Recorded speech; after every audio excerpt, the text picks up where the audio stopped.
গত কয়েকদিন আগে একটা ভিডিও দেখলাম, এক বৃদ্ধ লোক সে পান বিক্রি করতেছে।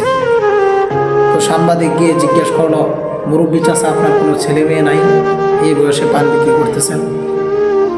তো ওই ব্যক্তি বলল, হ্যাঁ হ্যাঁ আছে, আমার ছেলে মেয়ে আছে, তাদেরকে আমি উচ্চশিক্ষায় শিক্ষিত করছিলাম, কিন্তু মানুষ করতে পারি না।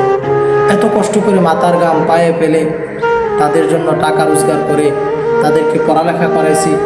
এখন আমার ছেলে মেয়েরা বড় বড় চাকরি করে, কিন্তু আমাকে দেখার তাদের টাইম নেই। এই জন্য নিজের জীবন চালানোর জন্য এই পান বিক্রি করি। ওই লোকে তখন এগুলা বলতেছে আর কান্না করতেছে, বিশ্বাস করবেন না, আমি ওনার এই কথাগুলা শুনতেছিলাম আর আমার চোখ দিয়ে অজরে পানি ধরতেছিল।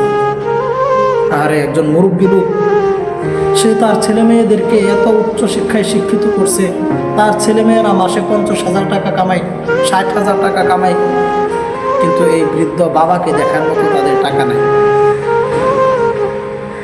মনে রাখেন, আজকে আপনার পিতামাতার সাথে আপনি যেই ব্যবহার করতেছেন, মনে রাখেন আজকে আপনার পিতামাতার সাথে আপনি যেই ব্যবহার করতেছেন, আপনার ছেলেমেয়েরাও আপনার সাথে এমনই ব্যবহার করবে।